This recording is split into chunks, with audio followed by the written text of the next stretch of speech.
ઓમ શ્રી ગણેશાય નમઃ. જય શ્રી કૃષ્ણ મિત્રો. આજે આપણે શનિદેવ અને માતા લક્ષ્મીની વાર્તા સાંભળીશું. ખૂબ જ સરસ મજાની વાર્તા છે મિત્રો, અંત સુધી સાંભળજો. વિડીયો સારો લાગે તો લાઈક અને શેર જરૂર કરજો. શનિદેવે બતાવ્યું કે કયા લોકોને હું કંગાળ કરું છું અને કયા લોકોને હું ધનવાન બનાવું છું. આજની આ વાર્તા ખૂબ જ સમજવા જેવી જ્ઞાનવર્ધક વાર્તા છે મિત્રો. આ વિડીયોને પૂરો સાંભળજો, વિનંતી છે તમને. કહેવાય છે કે સ્વર્ગલોકમાં એકવાર મા લક્ષ્મી અને શનિદેવમાં બહેસ થઈ, દલીલ થવા લાગી. લક્ષ્મીજી કહે હું મોટી છું, શનિદેવ કહે હું શ્રેષ્ઠ છું. બંને વચ્ચે જ્યારે નિર્ણય ન થયો કે બંનેમાંથી શ્રેષ્ઠ કોણ છે, એટલે તેમણે ધરતી પર જઈને કોઈ ઈમાનદાર રાજા પાસે જઈને નિર્ણય લેવાનું નક્કી કર્યું. એ દિવસોમાં ધરતી ઉપર પ્રયાગરાજમાં શ્રીવત્સ નામના એક રાજા રાજ્ય કરતા હતા. એ તેમના ન્યાય માટે બહુ પ્રસિદ્ધ હતા. દૂર દૂર સુધી લોકો એમને પ્રશંસા કરતા હતા. શનિદેવ અને માતા લક્ષ્મી શ્રીવત્સ રાજા પાસે ગયા અને તેમના વચ્ચે જે ઝઘડો થઈ રહ્યો હતો, શ્રેષ્ઠ કોણ છે એ વાત કહી કે અમારા બંનેમાં એ સાબિત નથી થઈ રહ્યું કે શ્રેષ્ઠ કોણ છે. કૃપા કરી તમે અમારો નિર્ણય કરો. શનિદેવ અને માતા લક્ષ્મીની વાત સાંભળી રાજા શ્રીવત્સ બહુ મોટા ધર્મ સંકટમાં ફસાઈ ગયા કે આ બંનેમાંથી કોણ શ્રેષ્ઠ છે. કેમ કહું? જો શનિદેવને શ્રેષ્ઠ કહીશ તો મા લક્ષ્મી રિસાઈ જશે અને લક્ષ્મીજી જો નારાજ થઈ ગયા તો મારા રાજ્યનું ધન વૈભવ સંપત્તિ નષ્ટ થઈ જશે. જો શનિદેવને નારાજ કરી દીધા તો એ એમના ક્રોપથી બધું નષ્ટ ભ્રષ્ટ કરી નાખશે.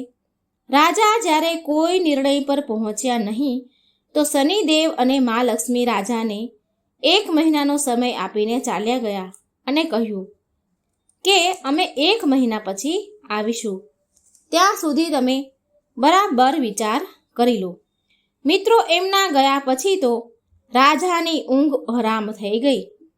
એ દરેક ક્ષણે એ જ વાતનો વિચાર કરતા હતા કે 1 મહિના પછી જ્યારે શનિદેવ અને માતા લક્ષ્મી આવશે તો એ કોને શ્રેષ્ઠ કહેશે? શું નિર્ણય લઈશું? રાજા સામે પરિસ્થિતિ બહુ જ વિકટ હતી કે એકને મોટો કહીશ તો બીજાને ખોટું લાગશે અને બીજાને ખોટો કહીશ તો પહેલાને ખોટું લાગશે. આમ થવાથી એમના પર રાજ્ય પર બહુ સંકટ આવશે. રાજાને એક રાણી હતી ચિત્રાંગના નામની. એ પતિવ્રતા એની રાણી હતી. પતિને અત્યંત ચિંતામાં જોઈને રાણી ચિત્રાંગનાએ પૂછ્યું, અરે સ્વામી મહારાજ, તમે કઈ વાતને લઈને ચિંતામાં છો? કૃપા કરી તમારું દુઃખ મને કહો. રાજાએ એની પત્ની રાણીને બધી વાત કરી, લક્ષ્મીજી અને શનિદેવની. રાણીએ રાજાને એક સુઝાવ આપ્યો કે જુઓ, તમે તમારા મુખેથી કોઈને પણ નાનો કે મોટો કહેશો નહીં. બંને પોતપોતાની જગ્યાએ શ્રેષ્ઠ છે. એમના નાના મોટાનો નિર્ણય તેમના પોતાના ઉપર જ છોડી દો. તમે એક કામ કરો, એક સોનાનું અને એક ચાંદીનું સિંહાસન બનાવો. બંનેનું સિંહાસન તમારી ડાબી અને જમણી બાજુ મુકાવી દેજો. સોનાનું સિંહાસન તમે તમારા જમણી બાજુ લગાવજો અને ચાંદીનું સિંહાસન તમારી ડાબી બાજુ લગાવજો. 1 મહિના પછી જ્યારે શનિદેવ અને માતા લક્ષ્મી આવશે તો લક્ષ્મીજી તમારી જમણી બાજુનું આસન ગ્રહણ કરશે, કેમ કે તે માતા સ્વરૂપ છે, અને શનિદેવ તમારી ડાબી બાજુ બિરાજમાન થશે, બેસી જશે. જ્યારે એ તમને કંઈ પૂછે તો તમે એમના કોઈ પણ પ્રશ્નનો ઉત્તર આપતા નહીં. જ્યારે બહુ પૂછે તો તમે એમને કહી દેજો કે તમે તમારી શ્રેષ્ઠતાનો નિર્ણય જાતે જ કરી લો. હું શું જવાબ આપું તમને? રાણીની વાત રાજાને બરાબર લાગી. ભક્ત મિત્રો, આ બાજુ જ્યારે 1 મહિના પછી લક્ષ્મીજી અને શનિદેવ દરબારમાં આવ્યા તો એમ જ કર્યું રાજાએ જેવું તેમને રાણીએ કહ્યું હતું. મા લક્ષ્મી સોનાના સિંહાસન પર બિરાજમાન થઈ ગયા અને શનિદેવ ચાંદીના સિંહાસન ઉપર બેસી ગયા.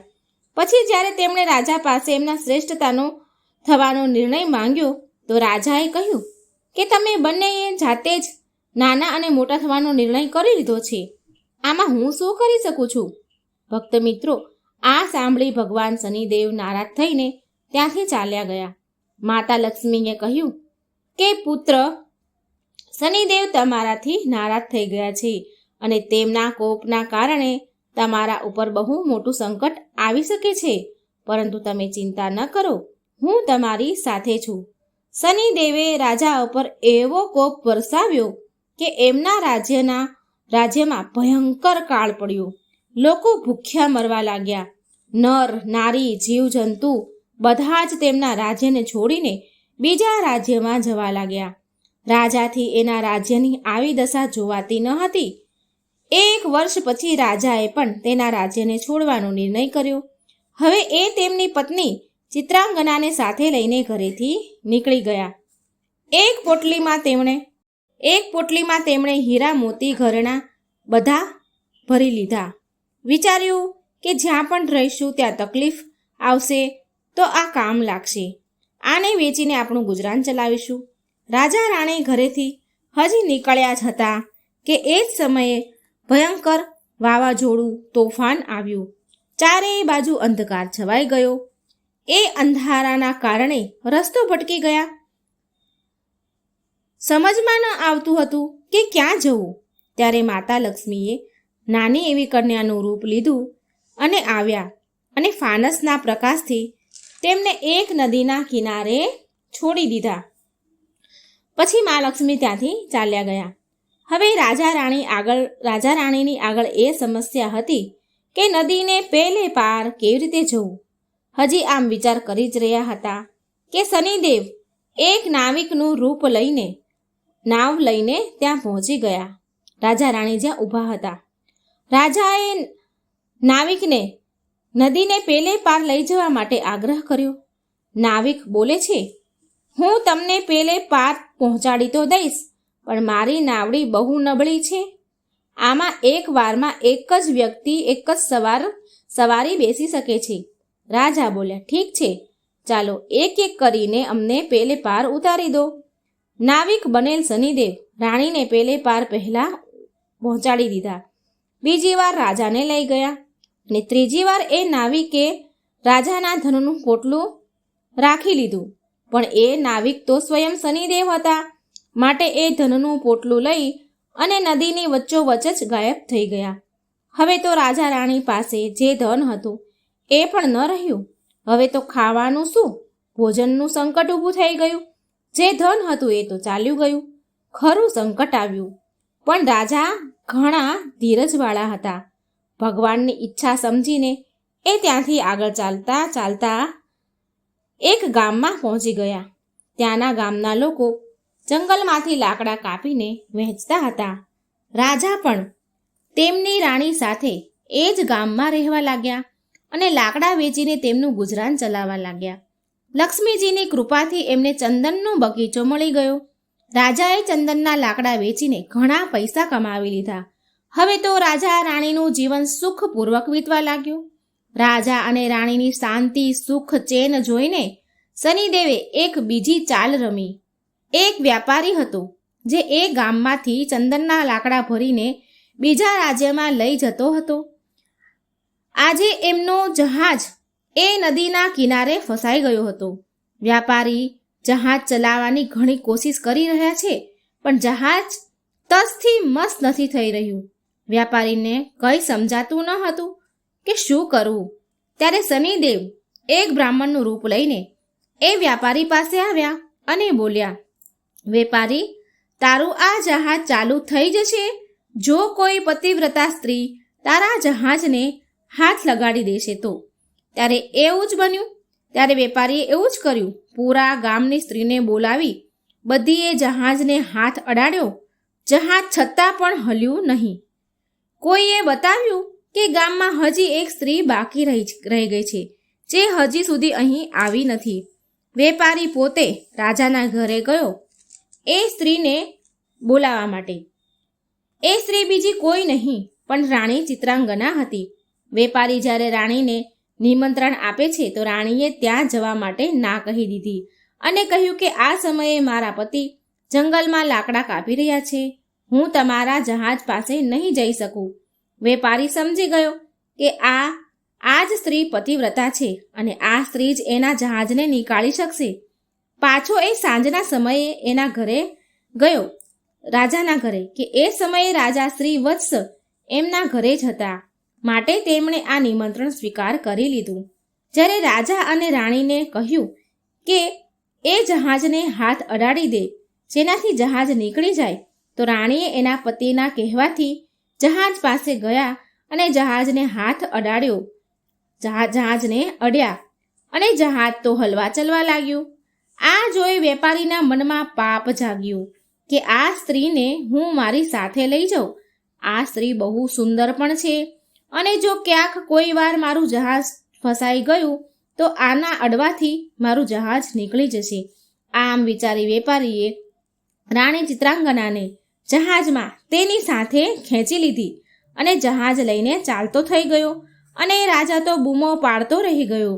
પરંતુ ત્યાં સુધી તો જહાજ ઘણો દૂર ચાલ્યું ગયું હતું. રાણી અત્યંત રૂપવતી હતી. એને જોઈ વેપારીના મનમાં પાપ આવી ગયું. એ તેની પત્ની બનાવવાનું વિચાર કરી રહ્યો હતો. રાણીએ વેપારીના છેડછાડ કરવાથી કંટાળીને સૂર્યદેવને પ્રાર્થના કરી કે હું તેને મારા સતીત્વની રક્ષા કરવા માંગુ છું અને મને સતીત્વની રક્ષા કરવા માટે મને કોઢ આપી દો. એ જ સમયે સૂર્યદેવની પ્રાર્થના સાંભળી અને એ જ ક્ષણે એ જ પળે રાણીના શરીરે કોઢ ફૂટી નીકળ્યો. એકદમથી રાણી કદરૂપી થઈ ગઈ. આવું કદરૂપું શરીર જોઈને વેપારી એની પાસે જતો તો ન હતો, પણ એ રાણીને હંમેશા તેની સાથે જ રાખતો હતો. આ બાજુ રાજા રડતા રડતા નિરાશ થઈને નદી કિનારેથી ચાલ્યા જાય છે. રાજા એમ વિચારીને ઊભા હતા ત્યાં કે ક્યાંક ફરી અહીં જહાજ નીકળે તો હું મારી રાણીને છોડાવી લઉં. અંતે તેને ઘણી શોધ કર્યા બાદ પણ જહાજ ત્યાં આવ્યું નહીં. કઈ જહાજના ખબર પડી નહીં. તો રાજા નદી કિનારે આશ્રમમાં સાધુઓ સાથે રહેવા લાગ્યા. હવે રાજા ત્યાં સાધુઓની સેવા કરતા હતા અને તેમની ગાયોને ચરાવતા હતા. ગાયનું જે ગોબર નીકળે એમાંથી છાણા બનાવતા હતા. લક્ષ્મીજીની કૃપાથી સોનાના એ છાણા બની જતા હતા. આ કારણે રાજા પાસે બહુ બધા સોનાના છાણા થઈ ગયા. એકવાર એ જ વેપારી જે રાજાની પત્નીને લઈ ગયો હતો એનો જહાજ એ નદી કિનારે આવ્યો. એટલે રાજાએ સોનાના છાણા બતાવીને વેપારીને કહ્યું, જો તમે મને તમારી સાથે લઈ જશો તો આ સોનાના છાણા બધા જ હું તમને આપી દઈશ. વેપારી રાજાને ઓળખી તો ગયો હતો, પણ સોનાના છાણાની લાલચમાં તેણે રાજાને પોતાની પાસે બેસાડી દીધો. છાણાને પણ જહાજમાં બધા જ ભરાવી દીધા સોનાના અને જહાજ ચાલતું કર્યું. થોડે દૂર ગયા બાદ વેપારીએ રાજાને નદીમાં ફેંકી દીધો. રાજાની ચીસોનો અવાજ સાંભળી રાણીએ એનો અવાજ સાંભળી લીધો એટલે એણે તરત જ એક તકિયો પાણીમાં ફેંકી દીધો. એ તકિયાના સહારાથી રાજા એક પુલ પર પહોંચી ગયા જ્યાં આવતા જતા જહાજો પાસેથી મહેસૂલ એટલે કે પૈસા વસૂલવામાં આવતા હતા. રાજાને ત્યાંના લોકોએ નીકાળી લીધો. એ લોકોએ રાજાને પૂછ્યું કે એ કોણ છે અને ક્યાંથી આવ્યા છે? તો રાજાએ કહ્યું કે હું એક અત્યંત દુઃખી આદમી છું. મારું બધું જ લૂંટાઈ ગયું છે. તેની પાસે હવે કંઈ નથી. મારી પાસે હવે કંઈ નથી રહ્યું. ત્યાંના લોકોએ શ્રી વત્સ રાજાને લઈને ત્યાંના જે રાજા હતા જે નગરના ત્યાં લઈ ગયા. શ્રી વત્સ રાજાએ એ રાજ્યના રાજા પાસે નોકરી માંગી. રાજાએ શ્રી વત્સને તેના બગીચાના માળીનું કામ સોંપ્યું. હવે જ્યાં રાજાના બગીચામાં કામ કરવા શ્રી વત્સ આવ્યા હતા એ રાજાને એક સુંદર પુત્રી હતી. એના માટે નિત્ય ફૂલોનો સુંદર ગજરો એક માલણ લાવતી હતી. એકવાર રાજકુમારીએ માલણને પૂછ્યું કે આજકાલ ગજરો કોણ બનાવે છે? બહુ સુંદર ગજરો બનાવે છે.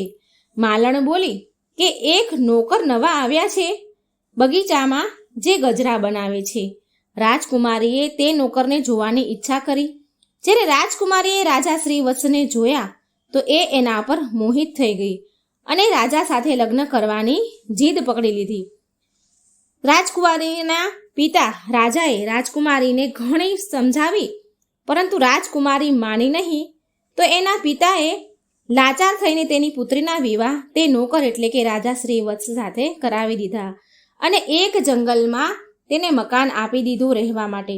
ધીરે ધીરે સમય વીત્યો. થોડા દિવસ વીત્યા તો રાજા શ્રી વત્સે રાજકુમારીને કહ્યું કે આમ બેકાર કામ વગર બેસીને રહેવું મને ગમતું નથી, મારું મન લાગતું નથી. તમારા પિતાને કહો કે મને જહાજનો મહેસૂલ લેવાનો ઠેકો આપી દે. રાજકુમારી એના પિતા સામે એ પ્રસ્તાવ મૂક્યો. રાજા માની ગયા હતા. હવે શ્રી વત્સ ત્યાં આવનારા જહાજો પાસેથી મહેસૂલાત લેતા હતા. આ પ્રકારે જ્યારે 7 વર્ષ વીતી ગયા તો શનિદેવનો પ્રભાવ પૂરો થવા આવ્યો. તો એક દિવસ વેપારીનું જહાજ ત્યાંથી નીકળતો હતો. શ્રી વત્સ એ જહાજને રોકી લે છે, આગળ જવા ન દીધો. એટલે વેપારી ઘણો ક્રોધે ભરાયો. એ તરત જ શિકાયત લઈને ત્યાંના રાજા, જે નગરના રાજા હતા, એની પાસે ગયા. રાજાએ જ્યારે શ્રી વત્સને પૂછ્યું કે આ વેપારીનું જહાજ તમે કેમ નથી જવા દેતા, તો શ્રી વત્સ રાજા કહે છે કે મહારાજ, આ વેપારી પાસે મારા સોનાના છાણા છે, આ મારા સોનાના છાણા નથી આપી રહ્યા. રાજા બોલ્યા કે તારી પાસે શું પ્રમાણ છે કે એની પાસે જે છાણા છે એ તારા છે? તો શ્રી વત્સે કહ્યું, મહારાજ, તમે આ વેપારીને દરબારમાં બધાની સામે બોલાવો અને એ છાણા પણ મંગાવો. એ છાણા એકબીજા સાથે જોડાયેલા છે.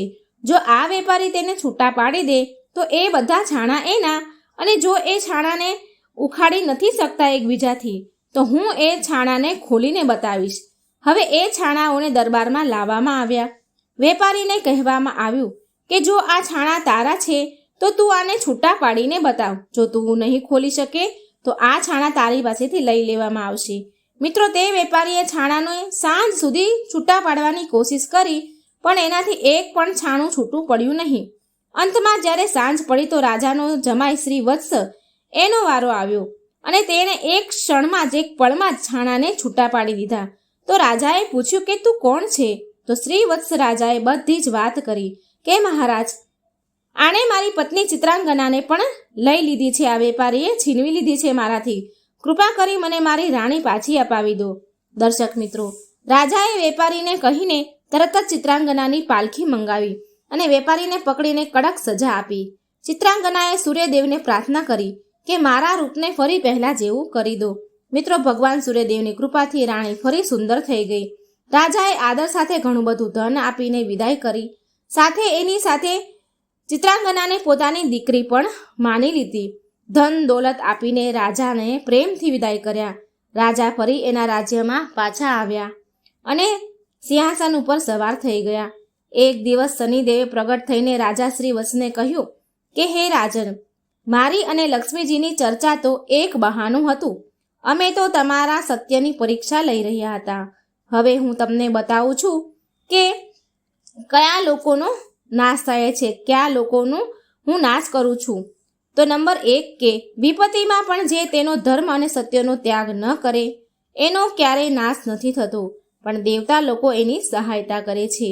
નંબર 2, ગરીબી આવવા છતાં પણ અન્યાયનો માર્ગ ન પકડવો, પાપનું ધન ન ખાય, તે દેવતાના સદા કૃપાને પાત્ર રહે છે. હું એનું ક્યારેય ખરાબ નથી કરતો અને લક્ષ્મીજીની કૃપા સદાય તેના પર બની રહે છે. નંબર 3, ધન સંપત્તિ પામી પણ જે અભિમાન ન કરે, વૃદ્ધ ગુરુજનોનું, દિનહીનોનું જે અપમાન ન કરે, તેનું ક્યારેય હું ખરાબ નથી કરતો, પણ તેની સહાયતા કરું છું.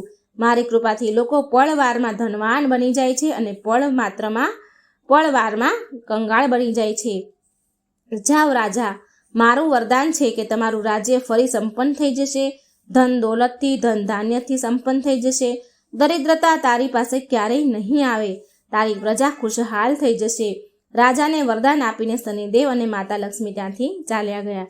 તો મિત્રો, તમને સમજાઈ ગયું હશે કે શનિદેવની કૃપા કેવી રીતે થાય છે. મને આશા છે કે તમને આ વિડીયો જરૂર પસંદ આવ્યો હશે. શનિદેવની મૂર્તિની કથા. એકવાર એક નગરના રાજા હતા. તેણે રાજ્યમાં ઘોષણા કરાવી હતી કે દૂર દૂરથી જે કોઈ વેપારી બજારમાં માલ વેચવા આવે તો એનો માલ ન વેચાય તો રાજા એ વેપારીના માલને સ્વયં ખરીદી લેશે, આવી ઘોષણા કરાવી. આ ઘોષણા સાંભળી વેપારી ખુશ થઈ ગયા. જો કોઈ વેપારીનો માલ સાંજ સુધીમાં ન વેચાય તો રાજા તેને ઉચિત મૂલ્ય આપીને બધો જ સામાન ખરીદી લે. એક દિવસ એક લુહાર લોખંડની મૂર્તિ શનિદેવની મૂર્તિ બનાવીને લઈને આવ્યો. શનિદેવની મૂર્તિ ખરીદવા વાળું કોઈ ન આવ્યું સાંજ સુધીમાં. તો સાંજના સમયે રાજાના કર્મચારી આવ્યા અને એ મૂર્તિની રાજાની પાસે લઈને ગયા. રાજાએ એ મૂર્તિને આદર સાથે મહેલમાં રાખી. શનિદેવના ઘરમાં આવવાથી બધા જ દેવી દેવતા રાજાથી નારાજ થઈ ગયા. રાતનો સમય હતો. રાતના અંધારામાં રાજાએ એક તેજસ્વી સ્ત્રીને તેના ઘરથી જતા જોઈ. રાજાએ એને પૂછ્યું, તમે કોણ છો દેવી? તો એ બોલ્યા કે હું લક્ષ્મી છું. એ સ્ત્રી બોલી કે હું લક્ષ્મી છું. તારા મહેલમાં શનિનો વાસ છે એટલે હું અહીંથી જઈ રહી છું. રાજાએ તેમને રોક્યા નહીં, કંઈ કહ્યું નહીં. થોડી વાર પછી રાજાએ એક દેવ પુરુષને ઘરેથી જતા જોયા. રાજાએ તેને પૂછ્યું કે તમે કોણ છો? તો એ દેવ પુરુષ બોલ્યા કે હું વૈભવ છું. હું સદાય લક્ષ્મી સાથે જ રહું છું. જ્યારે લક્ષ્મી જ અહીં નથી તો હું અહીં કેવી રીતે રહી શકું? રાજાએ એને પણ ન રોક્યા, એને પણ જવા દીધા અને ચાલ્યા ગયા.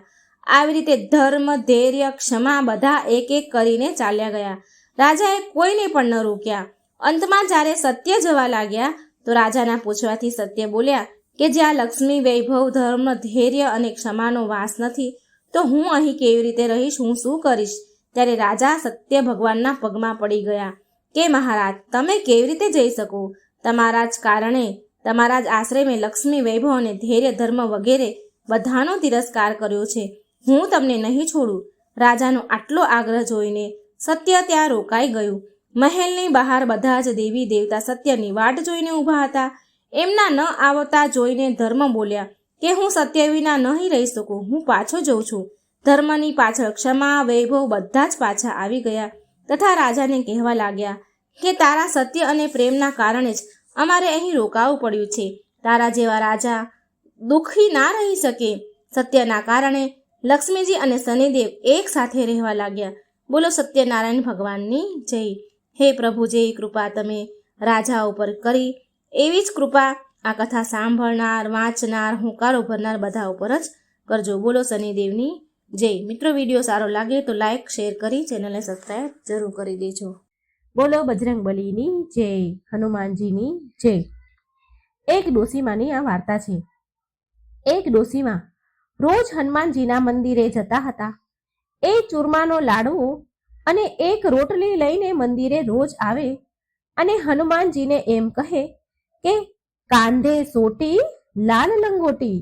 આટલું કહેતા જ ડોસીમાં આટલું બોલે એની સાથે જ હનુમાનજી આવે અને ચૂરમાના લાડુ અને રોટલી ખાઈ લે. પછી ડોસી બોલે કે મેં તમને આપ્યું જવાનીમાં અને તમે મને આપજો ગઢપણમાં. પૂજા કર્યા બાદ તે ડોસીમાં પાછા ઘરે આવી જતા. એક દિવસ તેની વહુ બોલી, સાસુમાં, તમે રોજ લાડવો અને રોટલી લઈને ક્યાં જાઓ છો? ત્યારે ડોસીમાં બોલ્યા, વહુ, હું બાલાજીના મંદિરમાં જાઉં છું. તો વહુ બોલી, હવે મંદિરે જવાનું બંધ કરો. આ રોજ રોજ જવાનું બંધ કરો. સાસુમાં બિચારા દુઃખી થયા.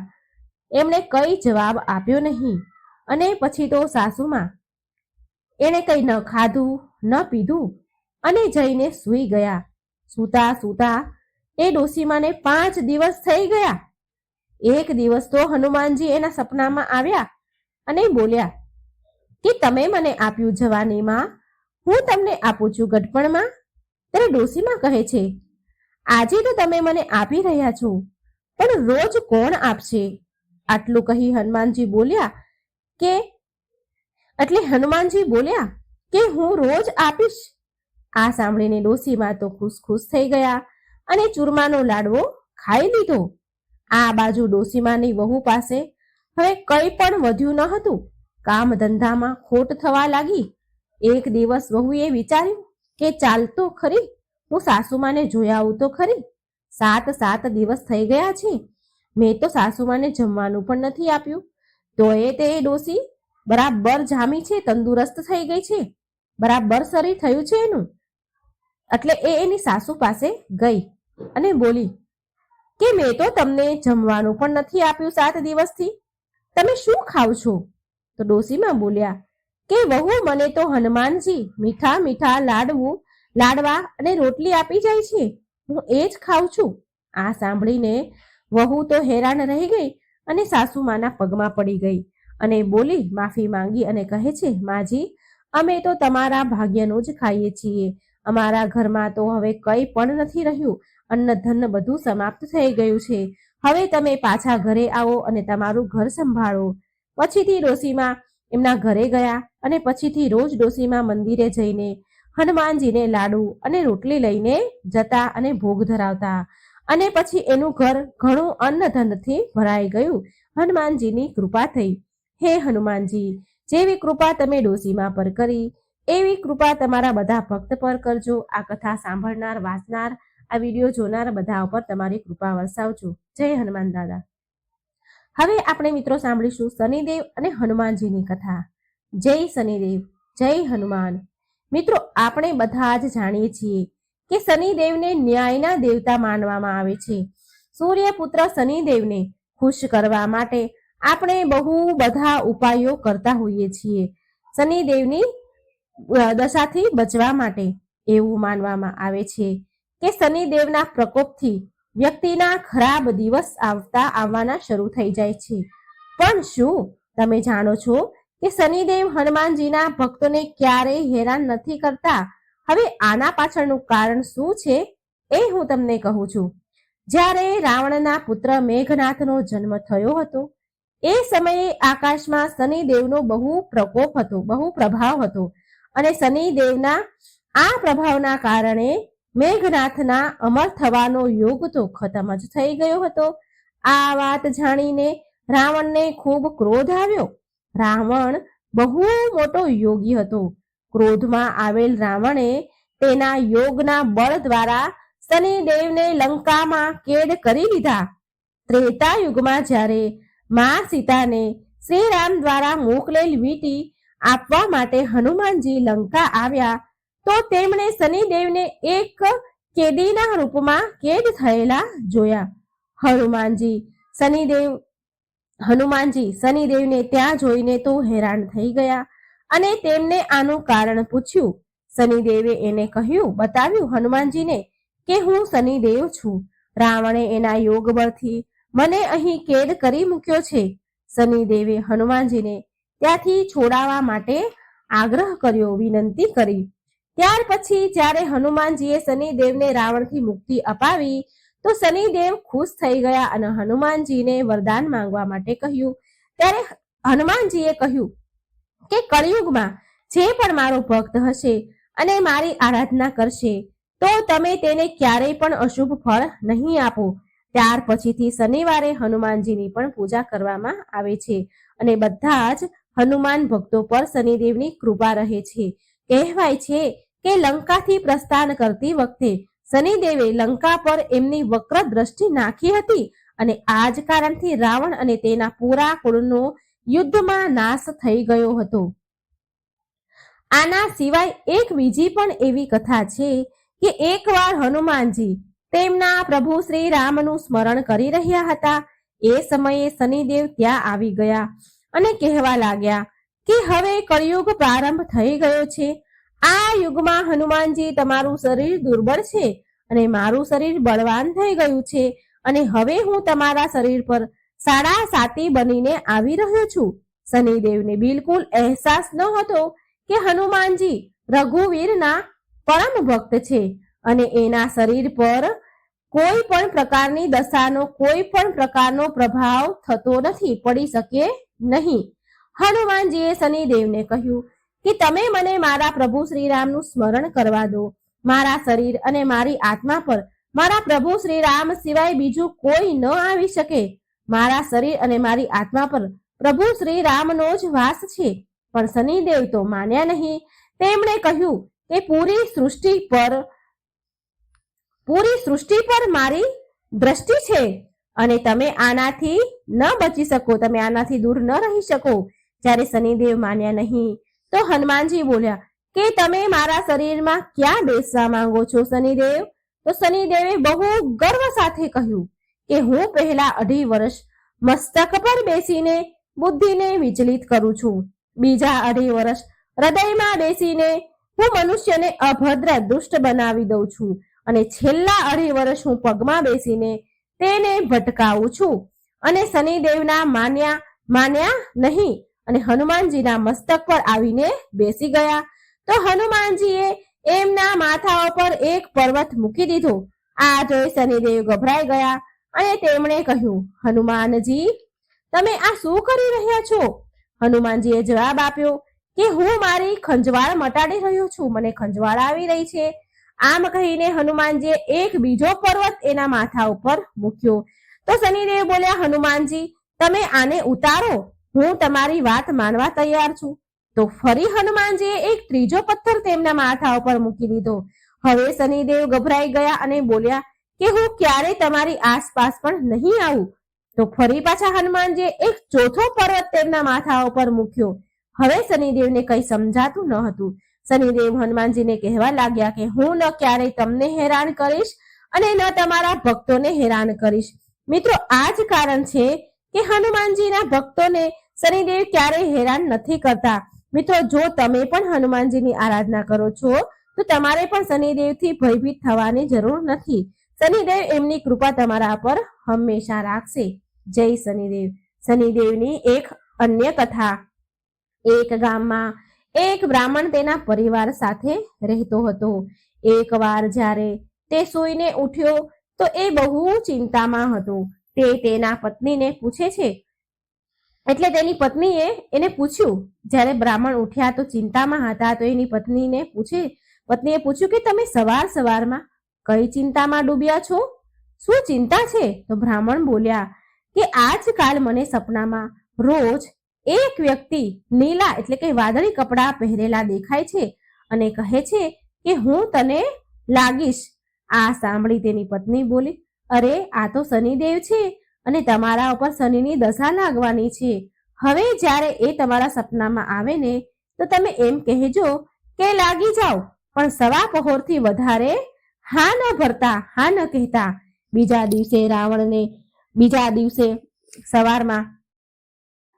દિવસે બ્રાહ્મણને રાતમાં એવું જ સપનું આવ્યું. એટલે બ્રાહ્મણ બોલ્યા, લાગી જાઓ.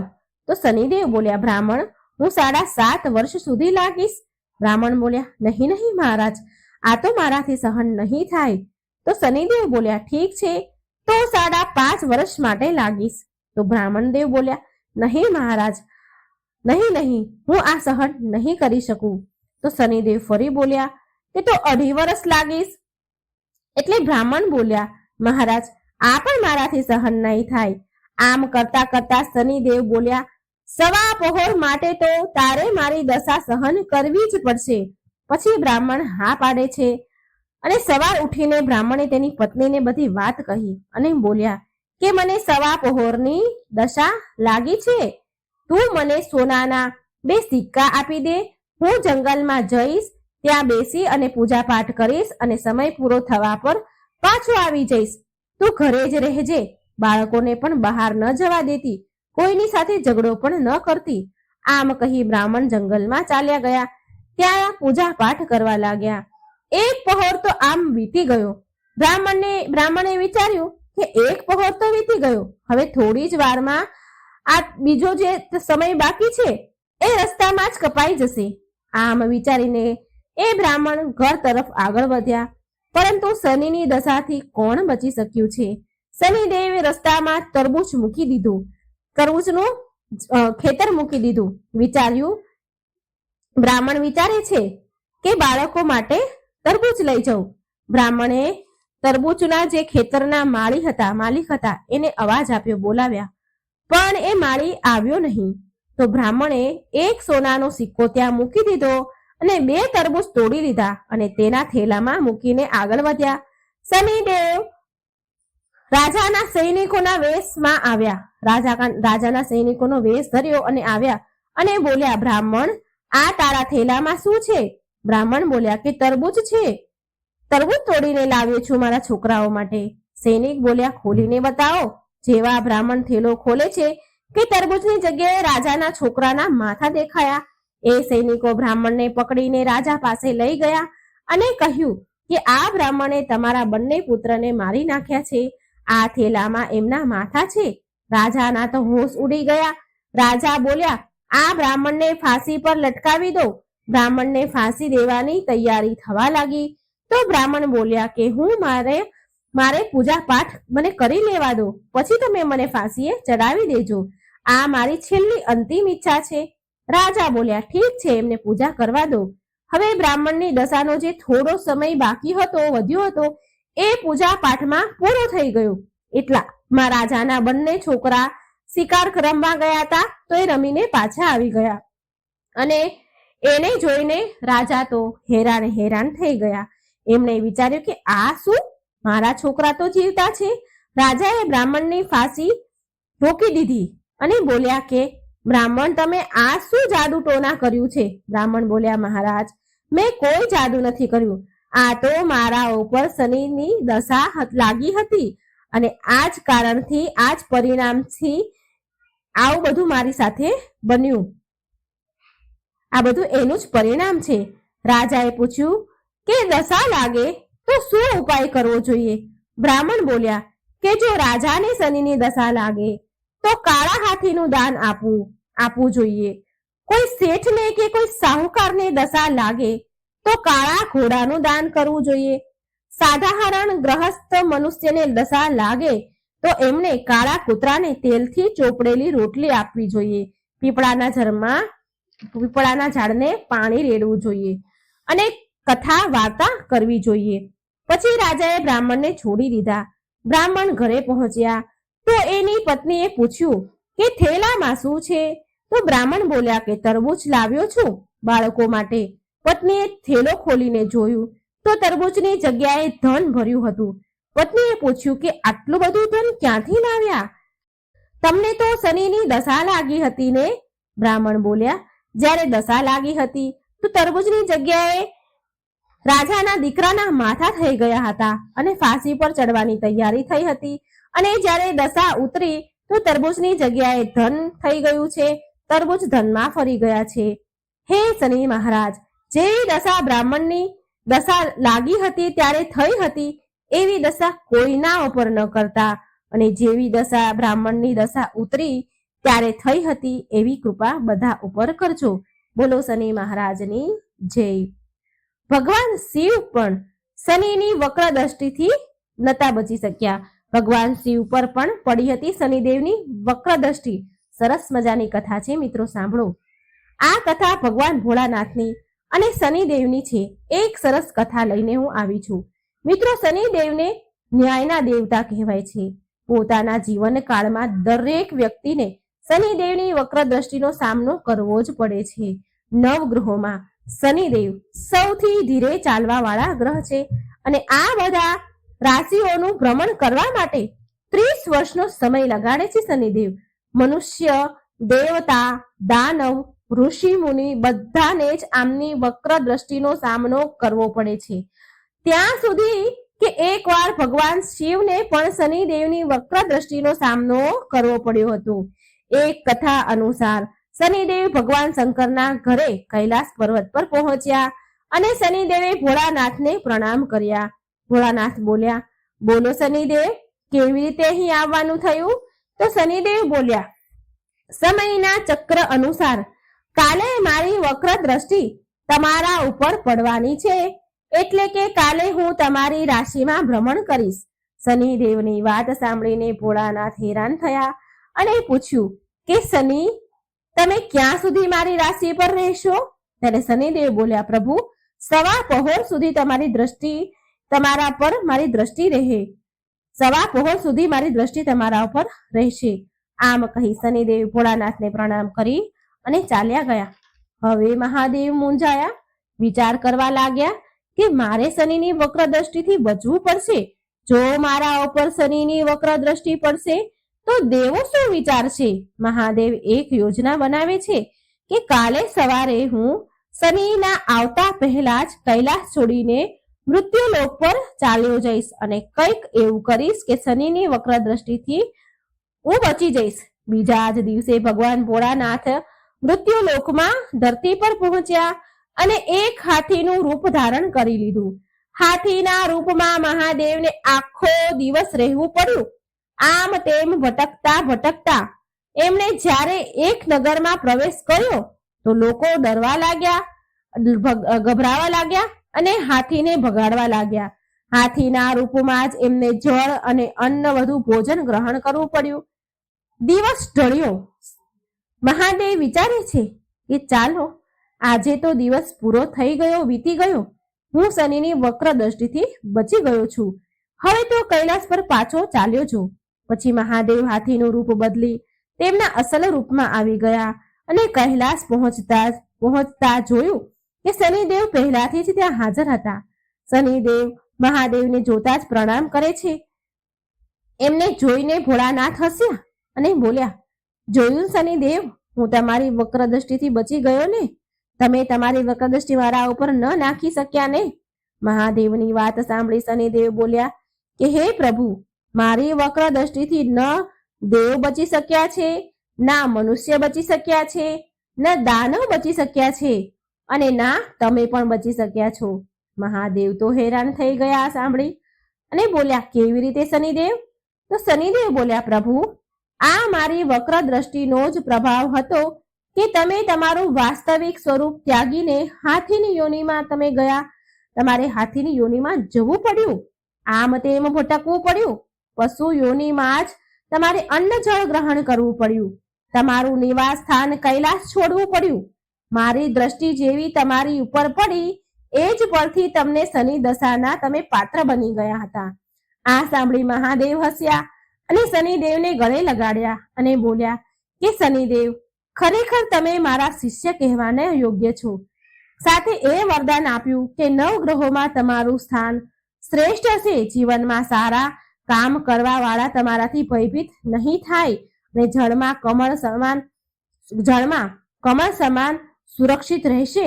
આવી રીતે શનિદેવની દ્રષ્ટિનો સામનો બધાને જ કરવો પડે છે. પણ જે ધર્મના અનુકૂળ આચરણ કરે છે, દયા, સદભાવના, પ્રેમ અને સુવિચાર રાખે છે, એ બધા જ સુખ મેળવે છે. જે વ્યક્તિ શનિવારે પીપળાના ઝાડને પાણી અર્પણ કરે છે, કાળી વસ્તુનું દાન કરે છે, ગાયત્રી મંત્રના જાપ કરે છે, પશુ પક્ષીઓને અન્ન અને જળ આપે છે, કીડીઓને કીડિયારું પૂરે છે, લોટ નાખે છે અને શનિ ચાલીસા વાંચે છે અને શનિદેવની કથા સાંભળે છે, એના ઉપર શનિદેવની કૃપા સદાય માટે બની રહે છે. બોલો જય શનિદેવ, જય હનુમાનજી.